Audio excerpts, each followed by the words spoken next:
Hello students, welcome to Affairs Cloud. My name is Vikas. So friends, we have an application by the name Careers Cloud which you can go and download through the Play Store.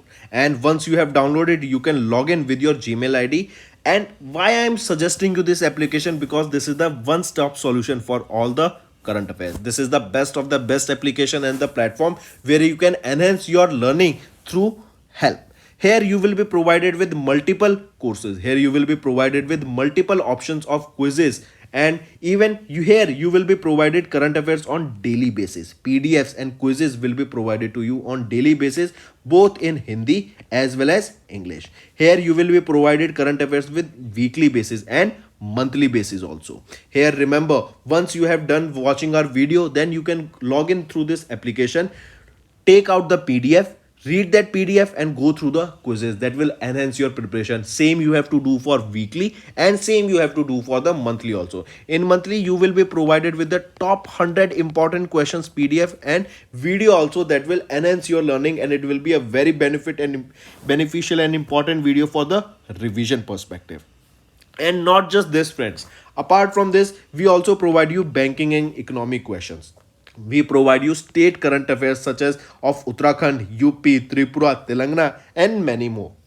Not just this, apart from this we also provide you topic wise current affairs, and the topics that we are providing you are really important. These topics are such as national affairs, international affairs, important days, sports, defense, science and technology, apps and web portals, obituary. These are the important topics that are being asked in various exams across India. So these are the topics that are must and should be covered and will be beneficial for the preparation of the students.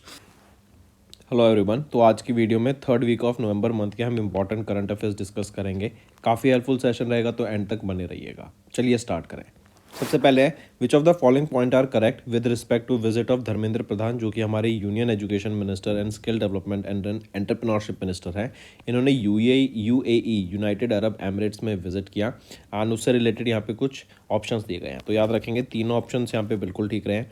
India and UAE they have expanded their educational cooperation by signing an MOU in Abu Dhabi UAE, बिल्कुल सही। NSDC international, इन्होंने एक agreement sign किया V1 के साथ, जो कि एक सब्सिडरी है of DP world, to support the skill development and employment opportunities for the front line workforce, बिल्कुल सही। National skill development corporation and EFS facility services group, ये एंटर्ड करते हैं into an agreement to facilitate skilled international workforce for Indian nationals with specific emphasis on Gulf countries। मतलब GCC में उन skilled workers को भेजने की यहाँ पे बात की जाएगी। तो तीनों यहाँ पर आपके बिल्कुल सही रहेंगे। इसी से रिलेटेड अगर मैं बात करूँ किन्होंने इनॉग्रेट या फिर कहाँ पे इनॉग्रेट किया गया, power pavilion, power pavilion new Delhi में। ठीक, नेक्स्ट आ जाते हैं who has recently receive the first ever life time disturbing the peace award. तो किनको सम्मानित किया गया, वो है सलमान रुशिद। सलमान रुशिद को यहाँ पे सम्मानित किया गया है फर्स्ट एवर या फिर inaugural edition of lifetime disturbing the peace award से। ठीक है, मार्क करके चलेंगे। ये Indian born British American author हैं सलमान रुशिद, एंड इन्होंने रिसीव किया lifetime disturbing the peace award, and he authored many novels, correct. And 2008 में इनको क्वीन एलिजाबेथ द सेकंड के द्वारा for his service to literature के लिए इनको यहाँ पे सम्मानित भी किया गया था, right. He was knighted in 2008 by queen Elizabeth the second. फिर इसी के साथ साथ वो पहली वीमेन का नाम बताओ जिन्होंने स्काई डाइव किया फ्रॉम द हाईएस्ट पीक, जो कि है माउंट एवरेस्ट से। तो क्या नाम रहेगा उनका, शीतल महाजन, शीतल महाजन। फिर इसके अलावा बताओ कौन होस्ट करेगा second voice of global south summit, second voice of global south summit कौन वॉइस करेगा, तो इंडिया होस्ट करेगा, हमारा इंडिया होस्ट करेगा second voice of global south summit. Next, as of November किस which bank is set to get 7.11 equity from Jaiprakash associates limited and associated trust as payment obligation. तो वो कौन सा बैंक है जिनको अभी रिसेंटली 7.71% इक्विटी मिलेगी from Jaiprakash associates limited and associates trust as payment obligation. तो वो है ICICI बैंक, राइट, वो है ICICI bank. And Jaiprakash associated and associated trust are set to transfer how much, 7.71 71% equity or over 18.93 crore shares, right, to ICICI Bank as a part of their settlement agreement between Jayaprakash Associates Limited and this ICICI Bank because of their loan repayment default. Then apart from this, next is which airport has launched Sunflower Initiative? Sunflower Initiative. This was launched by Delhi Airport. Delhi Airport. Then after this, tell me recently India, along with which country, they are signing an MOU to connect dynamic startup ecosystem. It is India and USA. India and Italy, they are working together so that student exchange programs can be initiated between these two countries so that culture exchange can also happen. Then, where was India International Trade Fair inaugurated? India International Trade Fair was inaugurated where? At Pragati Maidan. At Pragati Maidan, and it was the 42nd edition of the India International Trade Fair. Next, which Institute of India Council of Medical Research, that is ICMR, they have launched Disha. What is Disha? Disha is diagnostic services in healthcare, availability and geomapping of laboratory services in India portal to assess the public to identify and locate nearest diagnostic health facilities. That means this Disha, what is it? It will be helping the general population to get the location of healthcare facilities and the laboratory services that will be providing various facilities. Say for example, if you want to go and get an x-ray, so on this Disha portal you will be getting all the x-ray centers that are in your nearby area, right? So this is Disha. Now question asked to you is that Disha portal, this was launched by which center of ICMR? So it was launched by National Institute of Pathology of ICMR. Correct. Next, which of the following points are correct with respect to 37th edition of national games जो कि अभी गोवा में हुए 26 अक्टूबर से 9 नवंबर के बीच में ये आपके हुए हैं? करेक्ट. हम जानते हैं, हम बात कर रहे हैं 37वें नेशनल गेम्स की. गोवा में हुए, महाराष्ट्र स्टेट ने यहाँ पर टॉप किया इन द मेडल टैली और यहीं पर इनको राजा बलिंद्र सिंह ट्रॉफी से सम्मानित किया गया.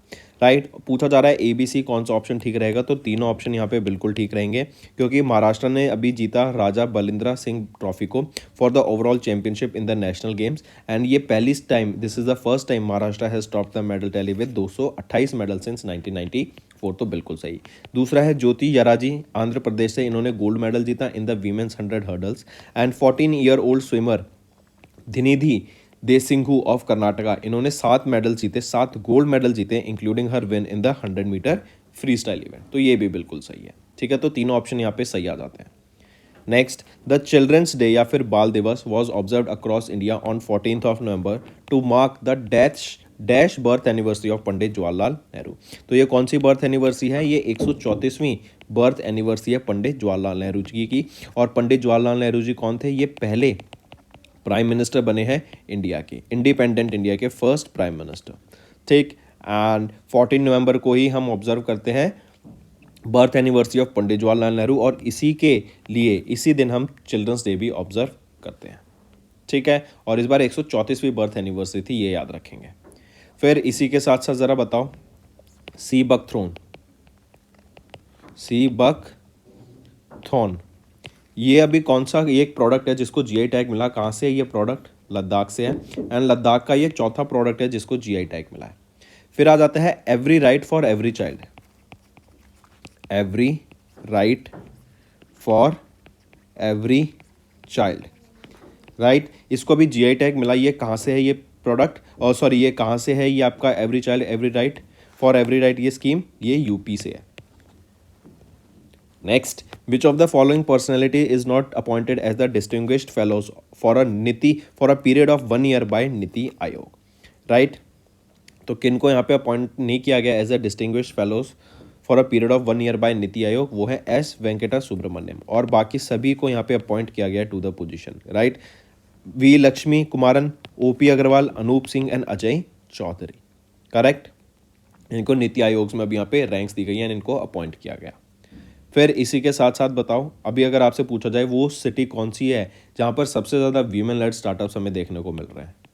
वीमेन लेड स्टार्टअप्स में जिसने टॉप किया वो कौन सी सिटी है, वो है silicon valley of India, Bengaluru. ठीक है, फिर ग्लोबल मीडिया कांग्रेस की बात करें, global media Congress, global media Congress कहाँ से अभी हुई, तो अबू धाबी में हमें देखने को मिली ग्लोबल मीडिया कांग्रेस, राइट। अगर मैं बात करूं ग्लोबल यूनिकॉर्न रैंकिंग की, ग्लोबल यूनिकॉर्न रैंकिंग में इंडिया की क्या रैंक रहेगी, तो इंडिया थर्ड पोजीशन पे आ जाता है in the global unicorn ranking with 72 unicorns. Next, which of the following points are correct with respect to the visit of prime minister Narendra Modi to Jharkhand in November 2023, जरा बताओ कौन सा ठीक रहेगा ए बी सी में से, तो सिर्फ बी और सी ठीक है। ए कह रहा है during the visit of prime minister Narendra Modi to Jharkhand इन्होंने एड्रेस किया and organise the mark the celebration of 5th Janjatiya Gaurav Diwas on 13th of November to commemorate the birth anniversary of Birsa Munda. तो याद रखेंगे ये 5th जनजातीय दिवस नहीं है बल्कि कौन सा 3rd जनजातीय दिवस है। एंड कब 13th नवंबर को नहीं बल्कि 15th नवंबर को ये ऑब्जर्व करा जाता है। एंड बिरसा मुंडा जी इनकी बर्थ एनिवर्सरी पर ऑब्जर्व किया जाता है। अब ये बिल्कुल ठीक है, ठीक। फिर बी कह रहा है PM Modi laid the foundation stone for development projects worth 7200 crore रुपए in various sectors like rail, road, education, coal, petroleum and natural gas. And PM Modi ने अनवेल किया डीकमीशनड मिकोयान गुवेरिच जो कि है MiG 2211 fighter jet at Raj Bhavan in Ranchi, तो ये भी बिल्कुल ठीक रहेगा। नेक्स्ट आ जाते हैं which among the following are correct with respect to first Australia India education and skill council meeting जो कि नवंबर 2023 में हुई। इससे रिलेटेड देखें तो तीनों ऑप्शन यहाँ पर आपके बिल्कुल सही रहेंगे। Next, in November innovations for defence acceleration iDEX, right, iDEX जो कि गवर्नमेंट ऑफ इंडिया का है and USA department of defence जो कि गवर्नमेंट ऑफ यूएसए का है। इन दोनों के बीच में अभी कौन सा इंडस इन्वेस्टर मीट हुई, इंडस एक्स कौन सी इन्वेस्टर मीट हुई, तो ये पहली इंडस इन्वेस्टर्स मीट थी आईडेक्स एंड यूएस डीओडी के बीच में, मार्क करके चलेंगे, या फिर हम बोलें इंडिया एंड यूएसए के बीच में ये पहली इंडस इन्वेस्टर्स मीट्स थी। कहाँ पर हुई, ये न्यू दिल्ली में हुई। ठीक है, तो यहाँ पर क्या है बेसिकली एम क्या रहेगा कि स्टार्टअप्स को हमें ग्रो करना है, स्टार्टअप्स को बढ़ावा देना है, नए नए स्टार्टअप्स को लाना ताकि नई नई सर्विसेज प्रोवाइड कराई जा सके। एंड जो एमएसएमई मार्केट है ना उसको भी यहाँ पे हमें ग्रो करने की बात की गई। Next, which of the following points are correct with respect to FICCI health care excellence award presented in November 2023। अगर इसकी बात करें तो यहाँ पे याद रखेंगे तीनों ऑप्शन आपके बिल्कुल सही हैं। 15वां एडिशन हुआ फिक्की का, right, health care excellence award का जो न्यू दिल्ली में हुआ। Then doctor Yash Paul Bhatia chairman and managing director of Astron group won the FICCI health care excellence award 2023 under lifetime achievement in health care industry category. And Zydus hospital जो अहमदाबाद गुजरात में इन्होंने फिकी health care award को जीत लिया for 2023 in patient safety and care under private hospital सब category के अंदर। Next, किस एनजीओ ने या फाउंडेशन ने अभी रिसेंटली अवार्ड किया गया with the 2023 Olympic cup by IOC, right, किस ऑर्गेनाइजेशन को या एनजीओ को भी सम्मानित किया गया with the 2023 Olympic cup by the international Olympic committee, कौन सी रहेगी, वो है आपकी taekwondo humanitarian foundation. Reason being कि जो भी आपके आप यहाँ पे देखेंगे जो भी आपके रेफ्यूजीज होते हैं, राइट, उनको सेटल करना, राइट, उनको लाइवलीहुड प्रोवाइड करना, उनको स्किल्स प्रोवाइड करना, राइट, उनको एम देना अपनी ज़िंदगी का, तो वो काम टाइकोंडो ह्यूमैनिटेरियन फाउंडेशन ने बहुत अच्छे से करा है। एंड इन्हीं के द्वारा यहाँ पे आगे स्किल्स भी प्रोवाइड कराई जाती है ताकि लोग वहाँ पे सेटल हो सकें। ठीक है, तो ये रहेगा टाइकोंडो ह्यूमैनिटेरियन फाउंडेशन, इनको यहाँ पे अभी सम्मानित किया गया 2023 के ओलंपिक कप से बाय आईओसी। एंड आईओसी के प्रेसिडेंट कौन है इंटरनेशनल ओलंपिक कमेटी के, वो है Thomas Bach. Next and name the bank जिन्होंने भी recently stop the online immediate payment system transfer as funds from transaction. IMPS service अभी एकदम बंद हो गई थी किस बैंक की फॉर ट्रांजैक्शंस, तो वो था UCO bank, right, government owned UCO bank, इन्होंने अपनी टेम्परेली स्टॉप कर दी थी online IMPS transfer as funds, correct. But इन्होंने यहाँ पे याद रखेंगे जो इंसिडेंट हुआ था ना 10 से लेके 13 नवंबर के बीच में हुआ था, करेक्ट। प्रिकॉशनरी मेजर्स यहाँ पे कुछ लिए गए थे बैंक के द्वारा, राइट, एंड बाद में इसको रिजॉल्व कर दिया गया था। तो यूको बैंक के द्वारा यहाँ पर अभी आईएमपीएस सर्विस को स्टॉप कर दिया गया था बीच में। नेक्स्ट, किस कंपनी ने has recently collaborated with Amadeus to drive travel experience with artificial intelligence. Amadeus, ये अमेडस क्या है? अमेडस बेसिकली एक प्लेटफॉर्म है जो कि आपका ट्रैवल बुकिंग कराता है, राइट। इन्होंने अभी आर्टिफिशियल इंटेलिजेंस के साथ मिलके जो ट्रैवल एक्सपीरियंस है, जो बुकिंग एक्सपीरियंस है, जो पेमेंट एक्सपीरियंस है, उसको बेटर किया गया, राइट। तो ये जो एआई के साथ इन्होंने एक्सपीरियंस को एनहेंस करने की बात की गई, तो अमेडस ने किस कंपनी के साथ यहाँ पे टाइप किया? तो वो है पेटीएम। तो एमएसएस ने पेटीएम के साथ टाइप किया ताकि ये अपने प्लेटफॉर्म पे एआई को इनकॉर्पोरेट करके जो ट्रैवल बुकिंग्स हो गई, पेमेंट हो गई, उसके एक्सपीरियंस को कस्टमर्स के लिए एनहेंस कर सकें। Next, in which city 9th edition of the joint military exercise of India and Sri Lanka Mitra Shakti ये कमेंस हुई ऑन 16 नवंबर। तो याद रखेंगे मित्रा शक्ति, ये एक्सरसाइज किन के बीच में होती है? इंडिया एंड श्रीलंका के बीच में। एंड ये आपकी एक्सरसाइज कहाँ पर हुई? पुणे, महाराष्ट्र में हमें ये एक्सरसाइज देखने को मिली, मित्रा शक्ति, ठीक है। इसका 9वां एडिशन था मित्रा शक्ति का, ये भी आपको याद रखना है। 14 डे लॉन्ग ये एक्सरसाइज थी जिसमें आर्मीज ने पार्टिसिपेट किया from India and Sri Lanka, right. Next आ जाते हैं। अभी आरबीआई ने बार्ड मतलब stopped, RBI barred dash company from sanctioning and disbursing the loans under its e-com and insta EMI card products.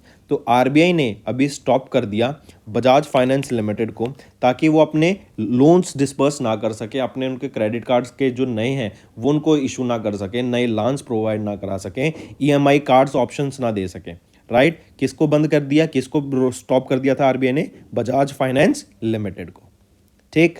Next, name the bank that has recently launched 2 digital gold loan schemes for retail segment and agriculture segment. तो वो है Punjab national bank, right. Punjab national bank ने अभी 2 schemes launch करी हैं। एक है PNB digital gold loan scheme, ये आपके रिटेल सेगमेंट्स के लिए लॉन्च की गई। बेसिकली इनका एम क्या रहेगा कि जो भी आपके agriculture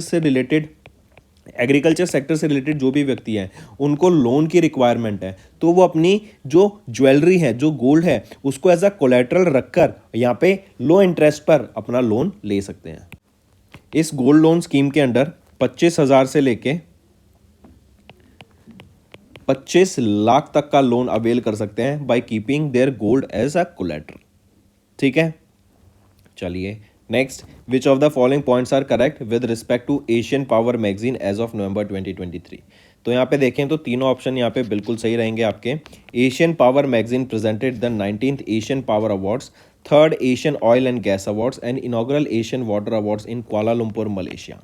B option, GAIL India limited, इन्होंने इनोवेशन अवार्ड जीता India and also won the midstream project of the year India under the Asian oil and gas awards. और तीसरा, Kirloskar brothers limited won the community based water project of the year India under Asian waters award. तो तीनों option यहाँ पर आपके बिल्कुल सही आ जाते हैं, राइट। फिर इसी के साथ साथ बताओ, अगर आपसे पूछा जाए किनको रीअपॉइंट किया गया प्राइम मिनिस्टर ऑफ स्पेन, वो है Pedro Sanchez.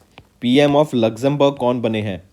PM of Luxembourg Luc Friedman. MD of SBI कौन अपॉइंट किए गए हैं? विनय टॉन्से, ठीक। Next, which country has recently reelected Pedro Sanchez as the prime minister. अभी हमने देखा तो स्पेन के द्वारा इनको री इलेक्ट कर लिया गया as the prime minister of Spain. Next आ जाता है, name the 4th anti submarine warfare shallow watercraft that was launched by Indian navy in Kattupalli, Chennai, Tamil Nadu. तो वो है Amini, right. 4th anti submarine warfare shallow watercraft जो लॉन्च किया गया by the Indian navy in Kattupalli in Chennai, Tamil Nadu, वो है आमिनी, करेक्ट। इसको डेवलप किया गया बाय GRSE जो कि है garden reach ship builders and engineers limited, correct. ये आमिनी क्या है? एक अर्नाला क्लास शिप रहेगा, करेक्ट। एंड आमिनी ये एक लक्षद्वीप में एक आइलैंड है, उसके नेमिंग के बिहाफ पे इसका नेमिंग की गई है।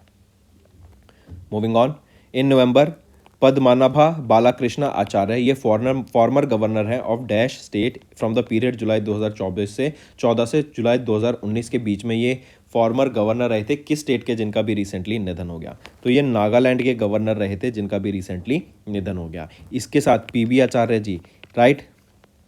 इसके अलावा याद रखेंगे इनके पास एडिशनल चार्ज भी था as the governor of Tripura, Nagaland, Assam and Arunachal Pradesh. Nagaland तो हो ही गया, असम एंड अरुणाचल प्रदेश का भी इनके पास एडिशनल चार्ज था। ठीक, फिर इसी के अलावा ज़रा बताओ जेसीबी प्राइज से किसको सम्मानित किया गया? और जेसीबी प्राइज दिया जाता है in the field of literature. तो किनको सम्मानित किया गया जेसीबी प्राइज से? पेरुमुल मुरुगन, पेरुमुल मुरुगन, राइट। नेक्स्ट है who has recently became the first women to skydive from 21,500 feet of height in front of the world's highest peak mount Everest. Mount Everest से किया इन्होंने, तो ये है शीतल महाजन। फिर इसी के साथ साथ बताओ मिस यूनिवर्स 2023 का टाइटल जो कि 72nd ब्यूटी पीजेंट था, किसके द्वारा जीता गया? शेनिस पलासियो के द्वारा जीता गया। एंड ये निकारागुआ से बिलोंग करती हैं एंड ये पहली वीमेन है निकारागुआ से जिन्होंने ये Miss Universe beauty pageant side title जो कि 72nd टाइटल था इसको जीत लिया। Next, which country has recently sign 2 agreements with India to boost youth mobility and cultural exchange. अभी हमने देखा था कि स्टूडेंट्स एक्सचेंज प्रोग्राम यहाँ पे साइन किया गया ताकि इंडिया और इटली के बीच में जो स्टूडेंट्स हैं वो एक्सचेंज किए जा सके, टीचर्स एक्सचेंज किए जा सके ताकि एक दूसरे के कल्चर को भी यहाँ पे सीख सकें एंड कोलैबोरेशन इन दोनों के बीच में बढ़ सके। फिर इसी के अलावा अगर आपसे पूछा जाए ज़रा बताओ best state award for inland fisheries, right. Best state award for inland fisheries किस स्टेट के द्वारा जीता गया? उत्तर प्रदेश के द्वारा। फिर इसके अलावा वो पहली वीमेन कौन सी बनी जिन्होंने भी दाहन प्राइज को जीता? दाहन प्राइज को जीता। ये दाहन प्राइज क्या होता है? ये पंजाबी लिटरेचर में दिया जाता है, राइट। दाहन प्राइज, तो पहली वीमेन वो कौन बनी? वो है दीप्ति बबूता। दीप्ति बबूता, ये वो पहली वीमेन बनी, करेक्ट, जिन्होंने भी दाहन प्राइज जीता for Punjabi literature. Next, which of the following personalities have been appointed as the directors of Jio financial service limited after the approval granted by RBI? तो ईशा अंबानी, अंशुमन ठाकुर, हितेश कुमार सेठिया, इन तीनों को यहाँ पे अपॉइंट किया गया है as the directors of Jio financial service limited. Next, which company has unveiled 2 flagship initiatives Bridge and Scale on their 8th foundation day on 16th of November, right? तो वो रहेगा टेक्नोलॉजी हब, इसको हम टी हब के नाम से जानते हैं। और याद हो तो टी हब 2.0 ये लॉन्च किया गया था कहाँ पर? तेलंगाना, हैदराबाद में, राइट। और ये क्या है? स्टार्टअप इनोवेशन फॉस्टर्स के लिए, बेसिकली जो इनोवेशन है उसमें बढ़ावा दान लाने के लिए, जो स्टार्टअप्स हैं उनको ग्रो करने के लिए ये टेक्नोलॉजी हब लॉन्च किया था, राइट। और ये आपका एक इंक्यूबेशन सेल भी आप कह सकते हैं बेसिकली, ठीक। यहाँ पे स्टार्टअप्स ग्रो होते हैं। फिर पूछा जा रहा है कि ये 2 इनिशिएटिव्स हैं, एक तो है टी ब्रिज और एक है टी स्केल। जो टी ब्रिज रहेगा इनका काम क्या रहेगा कि कनेक्शंस प्रोवाइड करना बिटवीन द स्टार्टअप्स, उनको जिस चीज़ की रिक्वायरमेंट है वो उन स्टार्टअप्स को यहाँ पे प्रोवाइड कराना ताकि वो ग्रो कर सकें। और टी स्केल का क्या काम रहेगा? इन स्टार्टअप्स को, ये जो एमएसएमईज हैं इनको एक से ग्रो करना, राइट। इनका रेवेन्यू बढ़ाना, आने वाले टाइम में इनमें ग्रोथ इंपार्ट करना, ये इसका काम रहेगा टी स्केल का। तो टी ब्रिज हो गया और टी स्केल हो गया।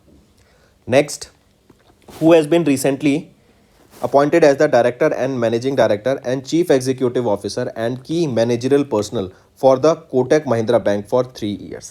तो किनको अपॉइंट किया गया है? वो है अशोक वासवानी, राइट। अशोक वासवानी यहाँ पर अभी MD, director, chief executive officer and की मैनेजरियल पर्सनल अपॉइंट किए गए हैं कोटक महिंद्रा बैंक के 3 साल के लिए। एंड ये रिप्लेस किसको करेंगे या फिर ये सक्सीड किनको करेंगे? दीपक गुप्ता को, दीपक गुप्ता को। नेक्स्ट, इन नवंबर आरबीआई ने अप्रूव किया Hinduja group entity IndusInd international holding limited to acquire dash company. तो ये किनको एक्वायर करेंगे? तो ये रिलायंस कैपिटल को यहाँ पे एक्वायर करेंगे, मार्क करके चलेंगे, राइट। किनको एक्वायर कर रहे हैं? रिलायंस कैपिटल को। एंड रिलायंस कैपिटल ये थर्ड एनबीएफसी है अगेंस्ट विच आरबीआई ने इनिशिएट किया बैंक्रप्सी प्रोसीडिंग्स। और कौन एक्वायर कर रहा है रिलायंस कैपिटल को? आईआईएचएल। आईआईएचएल ने सेकेंड राउंड में सबसे ज़्यादा बोली लगाई थी, offering 9,650 crore rupees to take over Reliance capital. Next, the renowned art historian and Padma awardee Brijendra Nath Goswami, इनका रिसेंटली निधन हो गया। ये इन्हें किस फील्ड में पद्मा भूषण अवार्ड से सम्मानित किया गया था? 2008 में ब्रिजेंद्र नाथ गोस्वामी को। तो इनको सम्मानित किया गया था इन the field of literature and education. Padma Bhushan award से इनको 2008 में सम्मानित किया गया एंड पद्मा श्री से इनको 1998 में सम्मानित किया गया था। Next, Booker prize winning British author Dame Antonia Susan Byatt, इनका रिसेंटली निधन हो गया। उनकी किस बुक के लिए इनको बुकर प्राइज से सम्मानित किया गया था? 1990 में। तो बुक है पोजेशन आ रोमांस। इस बुक के लिए इनको 1990 में बुकर प्राइज से सम्मानित किया गया था। किनको? डेम एंटोनियो सुजैन बायट को, लेकिन इनका निधन हो गया। नेक्स्ट, किस स्टेट या यूटी के सी बकथ्रोन को अभी जीआई टैग मिला? ये हम देख ही चुके हैं, ये कहाँ का प्रोडक्ट है? लद्दाख का। और ये फोर्थ प्रोडक्ट है फ्रॉम जीआई लद्दाख जिनको जीआई टैग मिला। नेक्स्ट, किस कंट्री ने अभी रिसेंटली इशू किया free visas to India? China, Russia, Malaysia, Japan, Indonesia and Thailand. Reason क्या है इसका? ताकि टूरिज़्म को बढ़ावा दिया जा सके। राइट, इनकी इकोनॉमी काफ़ी डिपेंडेंट थी टूरिज्म पे, और कोविड-19 के चक्कर में इनकी इकोनॉमी पे बहुत बड़ा इम्पैक्ट आया था, तो वो है श्रीलंका। इवन आप देखेंगे इंडिया को भी अभी इंडियंस को काफ़ी कंट्रीज जैसे फॉर एग्जांपल थाईलैंड, देन शीशेल्स भी अभी प्रोवाइड कर रहे हैं, देन इवन वियतनाम भी टॉक में है कि वियतनाम भी फ्री वीज़ा प्रोवाइड करेगा इंडियंस को, ताकि यहाँ पर इनका टूरिज्म बढ़ सके। नेक्स्ट, किस स्टेट गवर्नमेंट ने रिसेंटली साइन किया $200 मिलियन का project with world bank to increase the power sector reforms? तो अपनी स्टेट में पावर जनरेशन को बढ़ाने के लिए कौन सी स्टेट है जिन्होंने अभी ये टाई अप किया? वो है हिमाचल प्रदेश। इन्होंने वर्ल्ड बैंक के साथ यहाँ पे टाई अप किया एंड $200 मिलियन का ये आपका कॉन्ट्रैक्ट रहेगा, जिसमें एनर्जी जनरेशन पे बात की जाएगी, पावर रिफॉर्म्स लाने की बात की जाएगी in the state of Himachal Pradesh. And Himachal Pradesh का टारगेट रहेगा 10,000 मेगावाट ऑफ रिन्यूएबल एनर्जी को ऐड करना आने वाले टाइम में। करेक्ट, और इन्होंने वर्ल्ड बैंक के साथ ये टाई अप किया है। नेक्स्ट, किस ऑर्गेनाइजेशन या एसोसिएशन ने अभी रिसेंटली साइन किया है traditional and complementary medicine project collaboration agreement with ministry of AYUSH? PCI agreement sign किया है ये मिनिस्ट्री ऑफ आयुष के साथ। किन्होंने? वर्ल्ड हेल्थ ऑर्गेनाइजेशन ने। ठीक है, और हम जानते हैं, हम बात कर रहे हैं ट्रेडिशनल मेडिसिन की। एक ग्लोबल समिट हुई थी, डब्ल्यूएचओ के द्वारा ही कराई गई थी। कहाँ पर? गांधीनगर, गुजरात में कराई गई थी। एंड इनका एम क्या रहेगा कि आने वाले टाइम में जो आपकी ट्रेडिशनल मेडिसिन है ना, इनका यूज़ बढ़े एंड ज़्यादा से ज़्यादा लोग इनको यूज़ कर सकें। एंड मिनिस्ट्री ऑफ आयुष के साथ भी मिलकर इन्होंने ये काम करने की बात की गई। एंड इसके अंडर डब्ल्यूएचओ एक traditional medicine global strategy setup करेगा 2025 से लेकर 2034 के बीच, कि हमें कैसे इसको ग्रो करना है, कैसे हमें आयुष को ग्रो करना है। आयुष क्या है? Ayurveda, yoga, neuropathy, Unani, Siddha and homeopathy. Next, who has recently crowned with the Miss Universe at the 72nd Miss Universe beauty pageant 2023, जो कि San Salvador, republic of El Salvador में हुआ था। अभी हमने देखा था वो थी शेनिस पेलासियोस, ये निकारागुआ से बिलोंग करती हैं, और ये पहली वीमेन है फ्रॉम निकारागुआ जिनको अभी सम्मानित किया गया, या फिर जिन्होंने ये मिस यूनिवर्स का ब्यूटी पेजेंट टाइटल जीत लिया। ये 72nd टाइटल था। Correct. Next, which of the following association has recently been awarded with Indira Gandhi Prize for Peace, Disarmament and Development 2022? तो कौन सा है वो, कौन सी एसोसिएशन रहेगी? वो है IMA, Indian medical association, train nurses association of India. Right, इन दोनों को यहाँ पर अभी Indira Gandhi peace prize for peace, disarmament and development 2022 से सम्मानित किया गया, क्योंकि कोविड-19 के टाइम पे यही आपके कोरोना वॉरियर्स थे, जो कि जब सब लोग घर में होते थे और ये कोरोना के अगेंस्ट वर्क कर रहे थे, लोगों को बचा रहे थे अगेंस्ट कोविड-19। राइट, और इंटरनेशनली जो लोग बेसिकली अच्छा काम करते हैं, जो पीस को प्रमोट करते हैं, उनको यहाँ पे सम्मानित किया जाता है, चाहे वो इंडिविजुअल हो, चाहे वो कोई ऑर्गेनाइजेशन हो। और इंदिरा गांधी पीस प्राइज ये इस्टेब्लिश किया गया था 1986 में by Indira Gandhi memorial trust के द्वारा। नेक्स्ट, किस कंट्री ने अभी रिसेंटली इलेक्ट किया हेवर मिलेई को एज द न्यू प्रेसिडेंट? तो अर्जेंटीना के ये नए प्रेसिडेंट अपॉइंट किए गए हैं, हेवर Milei.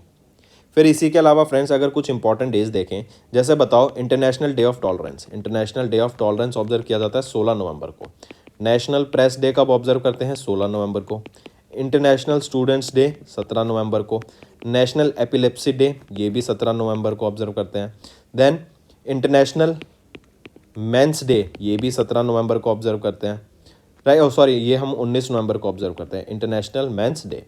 Then world toilet day ये आपका 19 नवंबर, वर्ल्ड चिल्ड्रंस डे ये 20 नवंबर, अफ्रीका इंडस्ट्रियलाइजेशन डे ये भी 20 नवंबर को ऑब्जर्व करते हैं, वीमेन एंटरप्रेन्योरशिप डे 19 नवंबर, राइट। वर्ल्ड टेलीविजन डे ये 21 नवंबर को ऑब्जर्व करते हैं।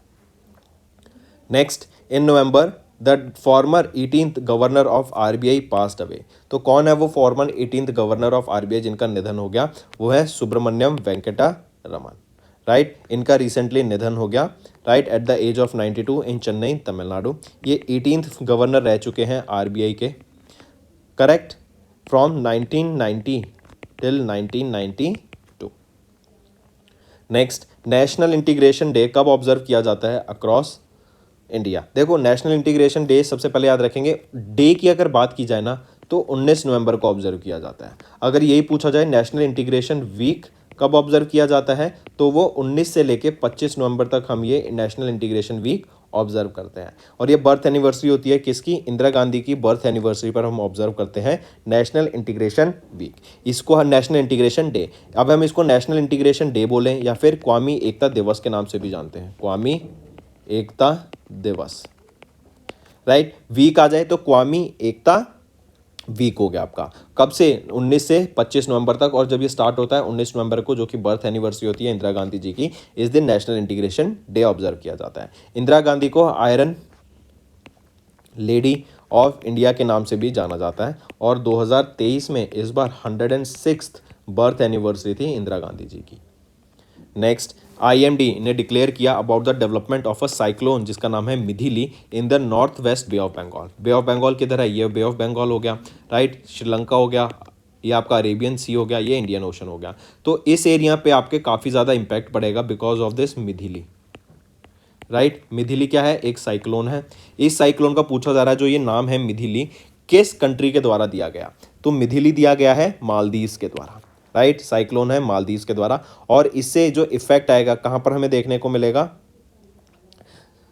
जो ज़्यादा इफेक्ट देखने को मिलेगा वो हमें मिलेगा इन उड़ीसा, वेस्ट बंगाल, त्रिपुरा एंड मिजोरम में। Next, On 5th of November, Commission for Air Quality Management invoked measures under the stage 4 of the GRAP after the National Capital Region's Air Quality Index deteriorated to the severe category. In GRAP, what does A stands for? सबसे पहले याद रखो, जो ये GRAP होता है ना, grab, ये एक एक्शन प्लान होता है कि जब भी पॉल्यूशन लेवल बहुत ज़्यादा बढ़ जाएगा ना दिल्ली एनसीआर रीजन में, तो इसको इम्प्लीमेंट करा देंगे। इसमें क्या होता है कि कंस्ट्रक्शन एक्टिविटीज़ एक तो हॉल्ट हो जाती हैं, बंद हो जाती हैं, जो स्कूल्स हो जाते हैं वो क्लोज हो जाते हैं, कॉलेजेस क्लोज हो जाते हैं, आपके जो प्रोफेशनल्स होते हैं, वर्किंग प्रोफेशनल्स होते हैं, उनको वर्क फ्रॉम होम दे दिया जाता है, राइट। एंड इसी टाइम पे याद रखेंगे जो एयर क्वालिटी होती है काफ़ी सीवियर होती है। और फिर ये क्या बोलते हैं? इसको ग्रैप प्लान बोलते हैं। ग्रैप की फुल फॉर्म क्या है? अगर ये बहुत इंपॉर्टेंट क्वेश्चन बनता है और यहाँ पे भी ए ही पूछा गया, डायरेक्टली फुल फॉर्म ही पूछी गई आपसे। तो ग्रेडेड रिस्पॉन्स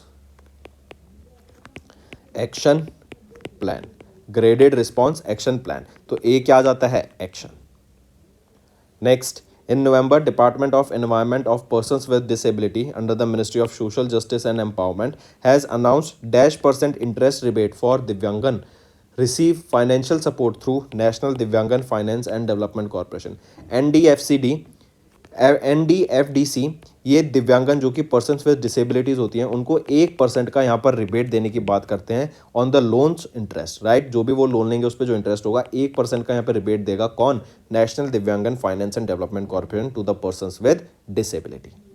नेक्स्ट, 11 नवंबर 2023, इस 11 नवंबर को हम ऑब्जर्व करते हैं बीमा लोकपाल डे, राइट। यहाँ पे insurance ombudsman announce that it has disposed over 92.28% of the complaints received from the insured during the financial year 2022-23, right. और ये आपका याद रखेंगे बीमा लोकपाल डे कब ऑब्जर्व किया जाता है? 11 नवंबर को। और इंश्योरेंस ओम्बड्समैन ने कितनी कंप्लेंट्स को डिस्पोज कर दिया या उनको रिजॉल्व कर दिया? 92.28% कंप्लेंट जो इन्होंने रिसीव करी। Next, which of the following points are correct with respect to the 51st international Emmy awards 2023 presented by international academy of television arts and sciences in November 2023। अगर देखें यहाँ पे तो तीनों ऑप्शन आपके बिल्कुल ठीक रहेंगे।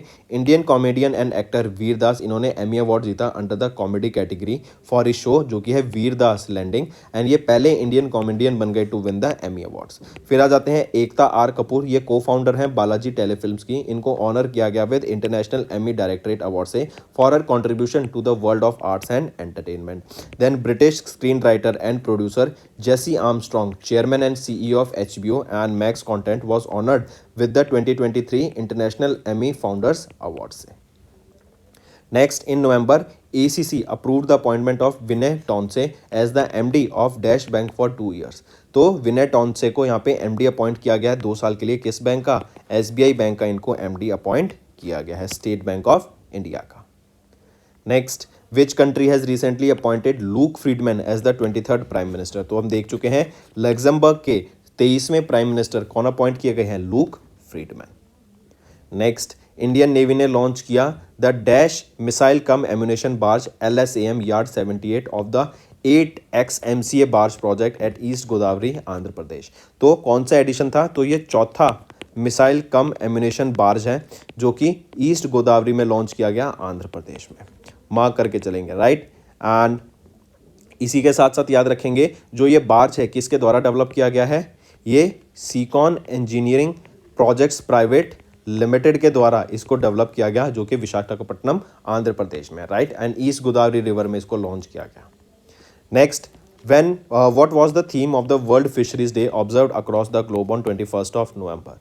तो 21 नवंबर को वर्ल्ड फिशरीज डे ऑब्जर्व किया गया। पूछा जा रहा है उसकी थीम क्या रहेगी? तो थीम रहेगी celebrating the wealth of fisheries and aquaculture. Next, who is the present chairman cum managing director of national Divyangan finance and development corporation. तो कौन है यहाँ पे चेयरमैन कम मैनेजिंग डायरेक्टर? तो वो रहेंगे नवीन शाह, राइट। हेडक्वार्टर इसका न्यू दिल्ली में एंड 1997 में इसको इस्टेब्लिश किया गया था। एंड ये सेंट्रल पब्लिक सेक्टर अंडरटेकिंग है CPSU under the ministry of social justice and empowerment.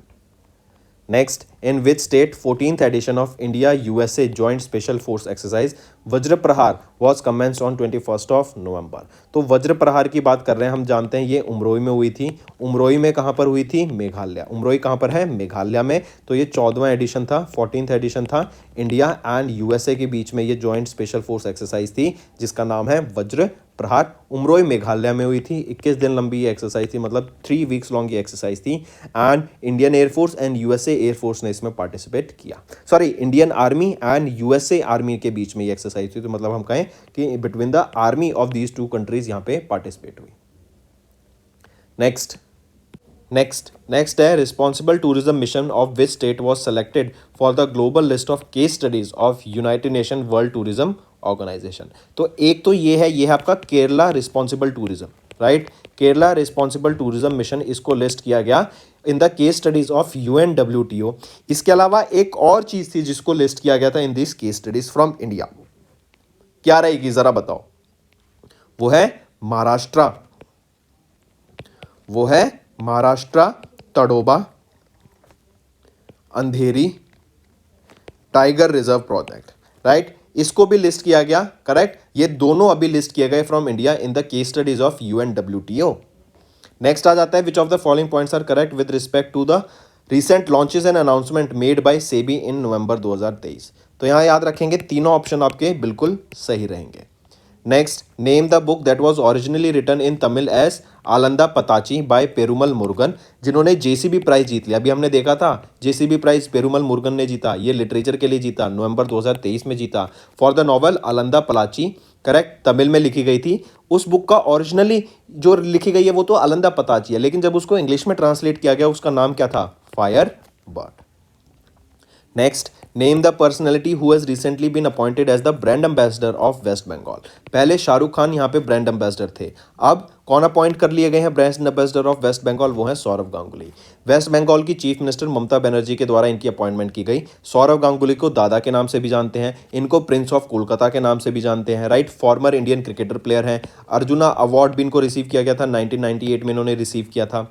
Right. इनको 2004 में पद्मश्री से सम्मानित किया गया था एंड इनको अब यहाँ पे ब्रांड एम्बेसडर अपॉइंट किया गया है वेस्ट बंगाल का। Next, DRDO and Indian navy ने सक्सेसफुली टेस्ट किया second flight test of naval anti ship missile short range from Indian navy's dash maritime helicopter. तो अभी डीआरडीओ ने एंड इंडियन नेवी ने मिलके सेकंड टेस्ट करा है of naval anti ship missile short range. कहाँ से? एक मैरीटाइम हेलीकॉप्टर से, जो कि इंडियन नेवी का हेलीकॉप्टर है। क्या नाम रहेगा? Seeking 42B। इस हेलीकॉप्टर से डीआरडीओ ने एंड इंडियन नेवी ने मिलकर यहाँ पर ये सेकंड टेस्ट करा है of this naval anti ship missile short range का। ठीक है। नेक्स्ट है ICC introduced a stop clock in men's one day international and T20 international cricket matches, right. और यहाँ पे क्या है? The bowling teams in men's ODIs and T20s will be imposed a dash run penalty if the bowler fails to bowl the next over within dash time after the completion of the previous over for the third time in an inning. तो जो bowling team है ODI में and T20 में, अगर उनके overs के बीच में 60 second से ज़्यादा का गैप रहता है third time in a match, तो 5 रन की पेनल्टी यहां पर उनपे इंपोज कर दी जाएगी। तो ऑप्शन 4 यहां पर करेक्ट आ जाता है, राइट। ऑप्शन 4 सही रहेगा। 5 रन की पेनल्टी मिलेगी अगर तीसरी बार उन्होंने 1 मिनट से ज्यादा लिए बिटवीन द ओवर्स, मतलब 60 सेकंड से ज्यादा लिए in a inning, not over, in an inning. ठीक है। नेक्स्ट है which startup company recently named as the winner of the smarter climate farmers challenge in November 2023। तो कौन सी कंपनी रहेगी? वो है द्वारा ई रजिस्ट्री। करेक्ट, द्वारा ई रजिस्ट्री ये अभी विनर्स रहे स्मार्टर क्लाइमेट फार्मर्स चैलेंज के।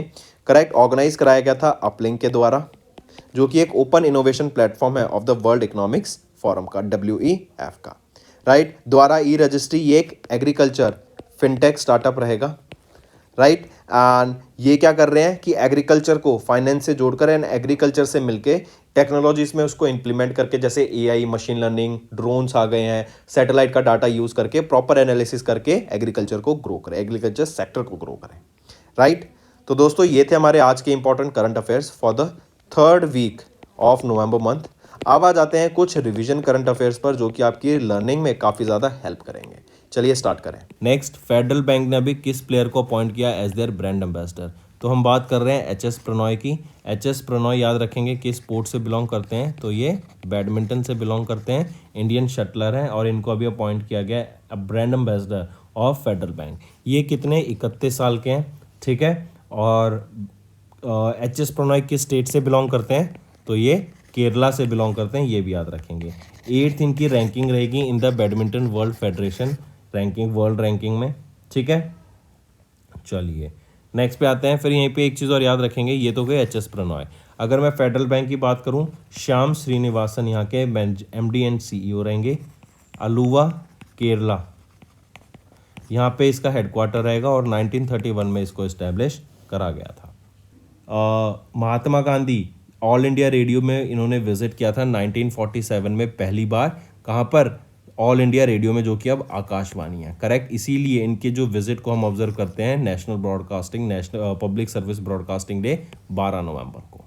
नेक्स्ट आ जाता है वर्ल्ड यूजिबिलिटी डे। ये डे ऑब्जर्व किया जाता है, या फिर हम बोले मेक थिंग्स ईजियर डे, ये ऑब्जर्व किया जाता है across the globe on second Thursday of November month, correct. And ये ऑब्जर्व किया जाता है to promote the principles of usability, accessibility and user experience in design. ये डे ऑब्जर्व करता है सेकेंड थर्सडे ऑफ नवंबर को, और इस बार 2023 में ये कब था? आपका 9 नवंबर को ये डे हमने ऑब्जर्व करा, करेक्ट। 2022 में ये 10 नवंबर को था और 2024 में ये 14 नवंबर को था। फिर इसकी थीम याद रखेंगे, कोलैबोरेशन एंड कॉर्पोरेशन, ये आपकी थीम रहेगी वर्ल्ड यूजेबिलिटी डे की। नेक्स्ट, ऑल इंडिया रेडियो की बात करें तो यहाँ पे डायरेक्टर जनरल कौन है? वसुधा Gupta.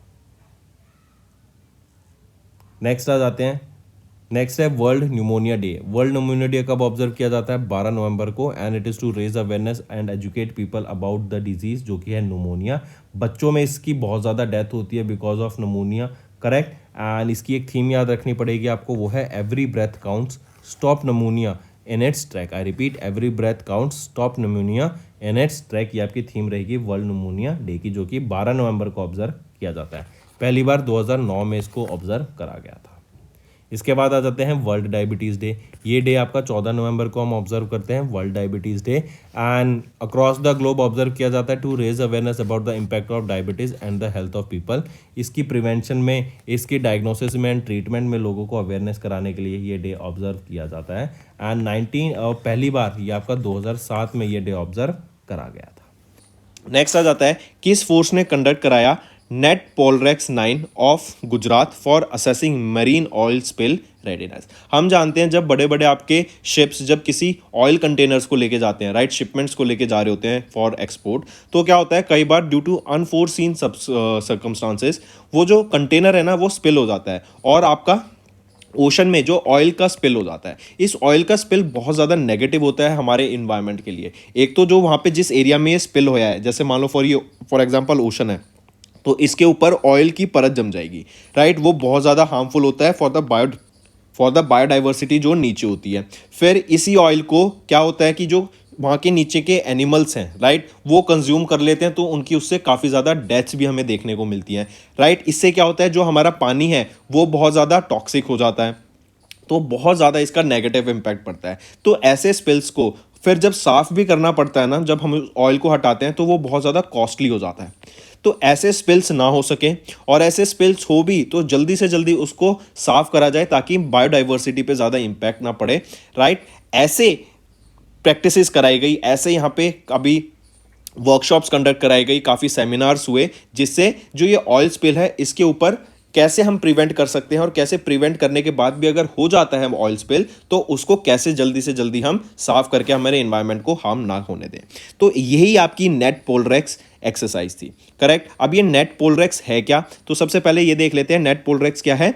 National level pollution response exercise. तो ये national level pollution response exercise 9th NATPOLREX, और ये 9 का सिंबल है, राइट। तो ये 9वीं कंडक्ट कराई गई किस फोर्स के द्वारा, तो इंडियन कोस्ट गार्ड के द्वारा, आईसीजी के द्वारा इसको कंडक्ट कराया गया था। ठीक, 24-25 नवंबर को इसको कंडक्ट कराया गया। कहाँ पर, गुजरात में। गुजरात में भी कहाँ पर, वादिनार कोस्ट पर इसको कंडक्ट कराया गया। ठीक है, फिर इसी के साथ साथ याद रखेंगे, जैसे मैंने एम बताया, क्या रहेगा कि जो ऑयल स्पिल्स हो जाते हैं, मरीन ऑयल स्पिल्स होते हैं, उससे रिलेटेड हम पहले से प्रिपेयर रह सकें एंड उसको जल्दी से जल्दी ठीक करने के लिए ये कंडक्ट कराई गई इंडियन कोस्ट गार्ड के द्वारा। ये तो थी 9वीं एक्सरसाइज। अगर मैं बात करूं 8वीं, वो कहां पर कराई गई थी, वो 2022 में हुई थी एंड गोवा में हुई थी। मोरमोगोआ हार्बर, वो आपकी गोवा में हुई थी। चलिए नेक्स्ट पे आते हैं। नेक्स्ट बात कर रहे हैं किस कंट्री ने भी ऑर्गेनाइज कराया एक 5-day millet festival in Indonesia to enhance food security with ASEAN. अगर हम मिलेट्स की बात करें, हम जानते हैं मिलेट से काफ़ी फाइब्रस फूड होता है, राइट। इससे काफ़ी न्यूट्रिशंस भी मिलते हैं, न्यूट्रिएंट्स मिलते हैं, काफ़ी हार्डी क्रॉप होती है, बहुत इजीली ग्रो की जा सकती है, राइट। एंड इवन इंडिया के डिफेंस मिनिस्टर राजनाथ सिंह ने भी बोला, एंकरेज करा था कि जो इंडियन फोर्सेज है ना, Indian army, Indian navy, Indian coast guard, Indian air force, इनकी जो डाइट्स हैं उसमें हमें फाइबर्स को, ये मिलेट्स को ज़्यादा से ज़्यादा उनको इनटेक करना चाहिए, करेक्ट। और हम जानते हैं international year of the millets कौन सा है, वो है 2023। इसी के अंडर यहाँ पे ये फेस्टिवल कराया गया, मिलेट्स फेस्टिवल। 5 दिन लंबा ये मिलेट फेस्टिवल था। और किस कंट्री ने इसको ऑर्गेनाइज कराया, हमारी खुद की इंडिया, हमारी कंट्री ने, इंडिया ने इसको ऑर्गेनाइज कराया था। लोकेशन क्या रहेगी जहाँ पे इसको ऑर्गेनाइज कराया गया था, इंडोनेशिया में इसको ऑर्गेनाइज कराया गया था, राइट। तो ये था इंडियन मिशन टू एशियन क्या है, association of south east Asian Nations. ठीक है, तो बेसिकली इन एशियन नेशंस में हम मिलेट्स का एंकरेज कर सकें और मिलेट्स के बारे में लोगों को जानकारी दे सकें, करेक्ट। इससे रिलेटेड एग्जीबिशंस हों, डिस्कशंस हों, कुकिंग वर्कशॉप्स कराई गई, ताकि इसका एक बेसिकली एम क्या रहेगा कि एशियन कंट्रीज मिलेट्स को ज़्यादा से ज़्यादा यूज़ करने लगे और इसको जो सस्टेनेबल प्रैक्टिसेस है मिलेट्स की, इसको अपना सके, इसका यूज़ बढ़ सके। इसका यूज़ बढ़ेगा तो हम देखेंगे इंडिया, क्योंकि ये करा रहा है और इंडिया के द्वारा ही international year of the millets 2023 जो डिक्लेयर किया गया था पीएम मोदी के द्वारा, तो इससे क्या होगा, इंडिया के एक्सपोर्ट में भी काफ़ी ज़्यादा हमें ग्रोथ देखने को मिलेगी। ठीक है, तो ये इंडिया के द्वारा ऑर्गेनाइज कराया गया था 5 डे लॉन्ग मिलेट्स फेस्टिवल, और कहाँ पर, इंडोनेशिया में। फिर इसी के साथ साथ फ्रेंड्स, अगर आपसे और मैं क्वेश्चन पूछूं, ज़रा बताओ, अभी उत्तर प्रदेश ने अपना स्टेट एनिमल किसको डिक्लेयर किया है, state aquatic animal, state aquatic animal क्या डिक्लेयर करा गया है, वो है डॉल्फिन। डॉल्फिन को स्टेट एक्वेटिक एनिमल डिक्लेयर किया गया, राइट। फिर इसी के साथ साथ बताओ अभी रिसेंटली मध्य प्रदेश ने कितने % रिजर्वेशन करने की बात की for women in government jobs में 35% रिजर्वेशन करने की बात करी for women in government jobs. और मध्य प्रदेश ही वो स्टेट है जो मॉब लिंच्ड विक्टिम्स को कंपनसेशन प्रोवाइड कराएगा। फिर यहीं पे कम अगर हम रिजर्वेशन की बात करें तो बिहार ने कितनी रिजर्वेशन कराई for EWS economically weaker section for judicial services के लिए कितनी % रिजर्वेशन कराई गई, तो 10% यहाँ पे रिजर्वेशन कराई गई। राइट, नेक्स्ट आ जाते हैं NPCI, national payment corporation of India. इन्हीं के द्वारा यूपीआई लॉन्च किया गया था।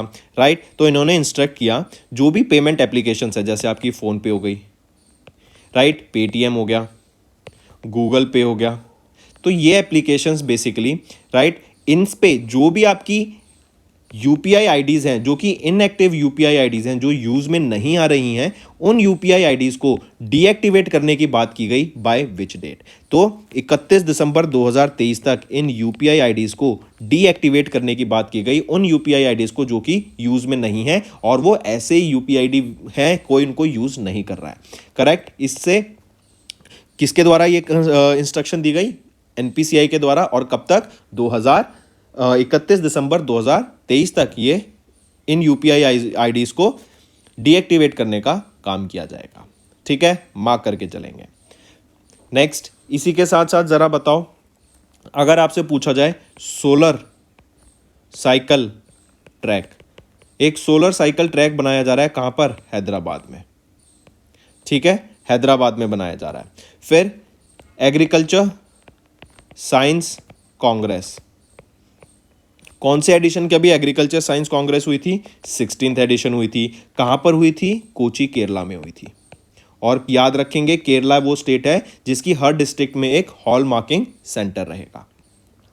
फिर वो 4th स्टेट कौन सी बनी जिन्होंने ई कैबिनेट सिस्टम को अपनाया, ई कैबिनेट सिस्टम को अडॉप्ट करा है, वो कौन सी स्टेट रहेगी, वो है त्रिपुरा। और त्रिपुरा ने ही पिंक टॉयलेट्स लॉन्च किए। राइट, फिर किस कंट्री को रीइलेक्ट कर लिया गया president of Asia Pacific institute, Asia Pacific institute का किनको रीइलेक्ट कर लिया गया है प्रेसिडेंट, हमारी इंडिया को। What is the name of the dashboard launched by the Ministry of Housing and Urban Affairs to monitor key performance of urban local bodies? Urban local bodies की performance को monitor करने के लिए एक dashboard launch किया गया था। और ये जो डैशबोर्ड लॉन्च किया गया ना, इससे क्या होगा कि लोग, एक तो यहाँ पे डाटा होगा काफ़ी सारा इनके पास, तो उस डाटा की बेसिस पे प्रॉपर चेक रख सकेंगे, प्रॉपर डिसीजंस लिए जा सकेंगे for the urban local bodies. तो पूछा जा रहा है कि उसका नाम बताओ, उस पोर्टल का नाम बताओ, उस डैशबोर्ड का नाम बताओ जो कि लॉन्च किया गया था by ministry of housing and urban affairs, ताकि अर्बन लोकल बॉडीज़ को यहाँ पे मॉनिटर किया जा सके, उन पे चेक रखा जा सके। तो क्या रहेगा उसका नाम, वो है आईना डैशबोर्ड फॉर सिटीज़। आप यहाँ पर देख सकते हैं आईना डैशबोर्ड फॉर सिटीज़, ये एक पोर्टल है, मतलब ये क्या है, एक वेबसाइट है जो लॉन्च की गई थी ताकि अर्बन लोकल बॉडीज़ पे जो की परफॉर्मेंस है उनको यहाँ पे मॉनिटर किया जा सके और उन पे चेक रखा जा सके। ये पोर्टल किसका इनिशिएटिव है, ministry of housing and urban affairs का ये इनिशिएटिव रहेगा। यहाँ पर planning, finance, citizen centric government, delivery of basic services, इनके ऊपर चेक रखा जाएगा। एंड जैसे जैसे यहाँ पे डाटा आता रहेगा वैसे वैसे ये डाटा, ये डैशबोर्ड और एक्यूरेट इन्फॉर्मेशन प्रोवाइड करेगा। एंड इवन लोगों के लिए ये प्रोवाइड किया जाएगा डैशबोर्ड। ठीक है, रेगुलर बेसिस पे यहाँ पे डाटा अपडेट किया जाएगा और लोगों को भी यहाँ पे काफ़ी इससे अपडेट मिलता रहेगा। तो ये है आपका आईना डैशबोर्ड फॉर सिटीज़। ठीक, फिर इसी के साथ साथ बताओ, अभी recently wild life photographer of the year का अवार्ड किन्होंने जीता, वो है विहान ताल्या विकास। इन्होंने जीता है आपका wild life photographer of the year award को। देन यूएसटी ने जीता आपका महात्मा अवार्ड 2023 का for impactful CSR initiatives. Correct, global responsible tourism award से किसको सम्मानित किया गया, केरला स्टेट को। देन 2034 का फीफा वर्ल्ड कप कौन होस्ट करेगी, कौन सी कंट्री, सऊदी अरेबिया। ठीक है, फिर अभी मुंबई के वानखेड़े स्टेडियम में किस प्लेयर का स्टैचू इनॉग्रेट किया गया था, वो है सचिन तेंदुलकर। और इनको ही नेशनल आइकन भी अपॉइंट किया गया था इलेक्शन कमीशन ऑफ इंडिया के द्वारा। और नेशनल आइकन एक और बने थे, एक्टर थे, वो है राजकुमार राव। नेक्स्ट, नेक्स्ट है स्पेसएक्स ने अभी लॉन्च किया 29th cargo mission to International Space Station. NASA और स्पेसएक्स का ये मिशन रहेगा ड्रैगन स्पेसक्राफ्ट की मदद से, जो कि है CRS-29 ड्रैगन, इसको लेके गया गया स्पेस में। ये 29th कमर्शियल मिशन था to International Space Station. Falcon 9 rocket की मदद से इसको ले जाया गया स्पेस में and Kennedy Space Center Florida USA से इसको लॉन्च किया गया था। Next, India along with which country, इन्होंने एक डील साइन की for the supply and production of IGLA air defence system. तो याद रखेंगे रशिया ने इंडिया के साथ मिलके यहाँ पे अभी एक ये डील साइन करी जहाँ पे हम सप्लाई करेंगे एंड प्रोड्यूस करेंगे IGLA एयर डिफेंस सिस्टम को। करेक्ट, यहीं पे याद रखेंगे ये जो कॉन्ट्रैक्ट रहेगा ना, ये किसके लिए है? एंटी एयरक्राफ्ट मिसाइल के लिए। एंटी एयरक्राफ्ट मिसाइल, जो क्या है? IGLAS man portable air defence system,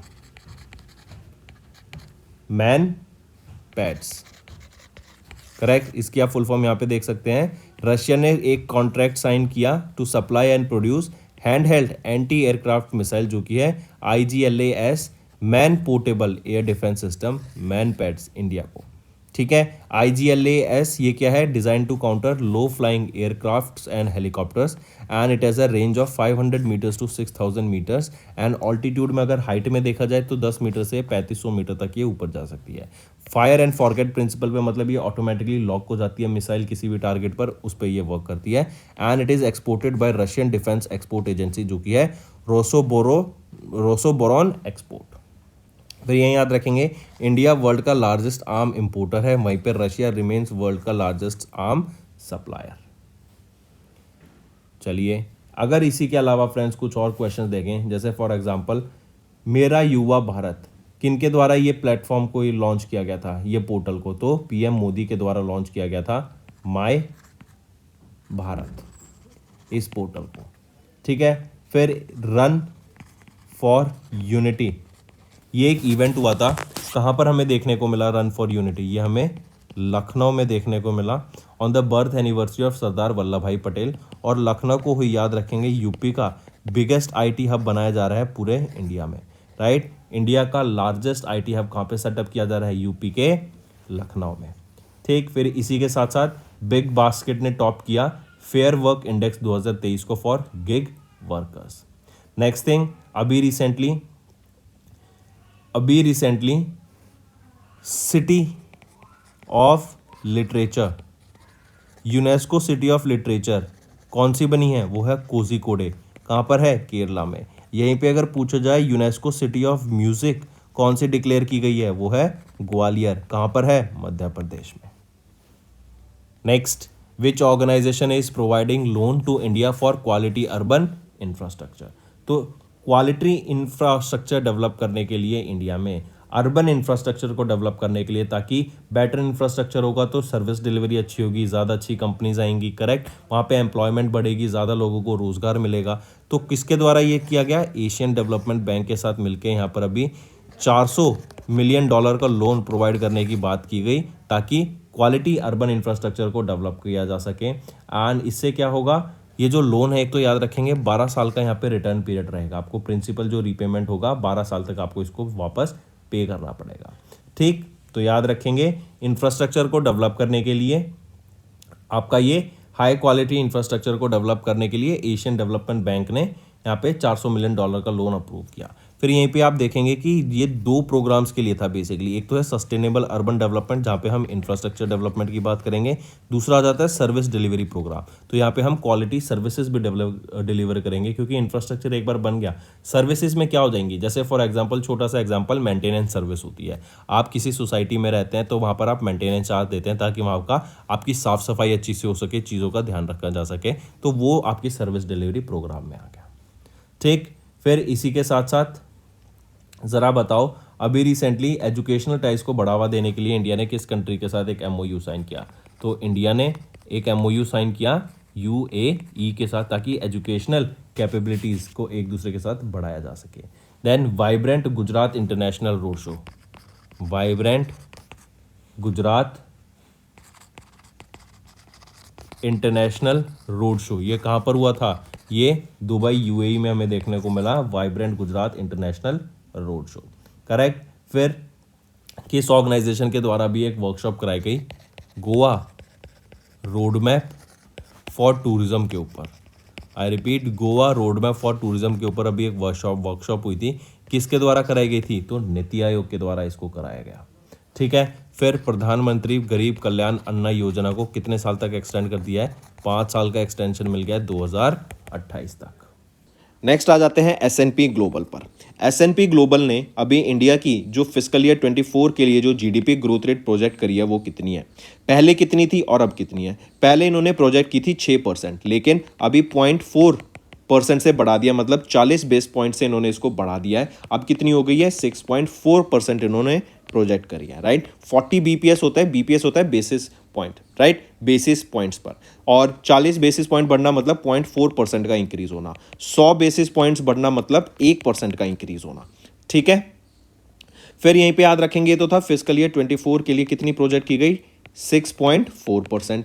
वहीं पे अगर मैं फिस्कल ईयर 25 की बात करूं तो 6.4% ही प्रोजेक्ट की गई। पहले थी 6.9%, लेकिन उसको कम करके अब 6.4% कर दिया है, राइट। फिर इसी के साथ साथ अगर मैं इन्फ्लेशन की बात करूं तो अक्टूबर में जो सीपीआई डाटा आया है वो कितना है अक्टूबर मंथ के लिए? तो वो आया 4.9% का।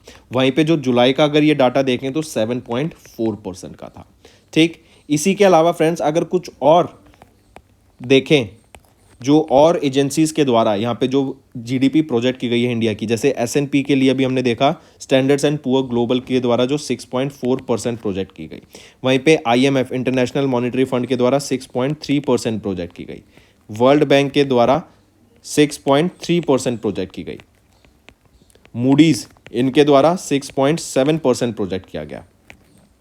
मॉर्गन स्टैनली इनके द्वारा 6.5% प्रोजेक्ट किया गया।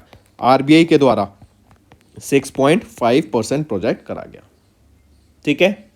नेक्स्ट यहां पे आप देख सकते हैं जो रिटेल इन्फ्लेशन थी CPI स्लिप टू 4.9 इन अक्टूबर और 7.4 थी जुलाई में। एक और चीज, चार्ली मुंगर काफी फेमस व्यक्ति हैं, आप इनके बारे में पढ़िएगा जरूर, राइट। एंड इनका भी रिसेंटली निधन हो गया 99 की एज में। आज ही सुबह ये न्यूज आई है कि चार्ली मुंगर इनका निधन हो गया। ठीक है। Coming back to our current affairs, what is the word of the year selected by Merriam Webster dictionary? Merriam Webster dictionary के द्वारा जो वर्ड ऑफ द ईयर 2023 का सेलेक्ट किया गया है वो क्या रहेगा? वो है ऑथेंटिक, राइट। ऑथेंटिक होता है जो कि सच है, जो फेक नहीं है, जो ट्रू है, राइट। ट्रू पर्सनैलिटी, ट्रू एकदम सच्चाई है जो, राइट। ऑथेंटिक जैसे हम कह देते हैं ना कि आपने मान लो कोई आईफोन लिया, तो कई आईफोन हम देखते हैं फेक भी मार्केट में चलते हैं, राइट। कॉपीज जो होती हैं, जैसे शूज़ की भी कॉपी आती हैं, तो ये क्या ऑथेंटिक है? क्या ये रियल है या ये फेक है, राइट। तो वो ऑथेंटिक होता है। फिर अगर मैं बात करूं कॉलिंस डिक्शनरी के द्वारा AI word of the year declare किया गया था, राइट। एंड मेरियम वेबस्टर डिक्शनरी के द्वारा ऑथेंटिक वर्ड को डिक्लेयर किया गया word of the year 2023। That's all for the day, friends. I hope you enjoyed the session and you can follow us on the YouTube channel, as well as apart from YouTube channel, you can go and follow us at Affairs Cloud Telegram channel. And if you have any queries related to the content or the of courses offered to you or the payment which you did on the application, you can contact us on the number provided, that is 7677333862. Apart from this, friends, you can follow us on the Facebook as well as on Instagram handle, that is affairscloud_official. In the end, friends, if you use a code that is Vikas10, you will be getting an additional extra 10% discount by using this code Vikas10. Also, if you have any problem regarding the course purchase, any problem regarding to our application, you can contact us on the mobile number, that is 9677333862. And if you want to mail us, you can also mail us on support@affairscloud.com, and I assure you that our representative from us will be contacting you soon and resolving your issue.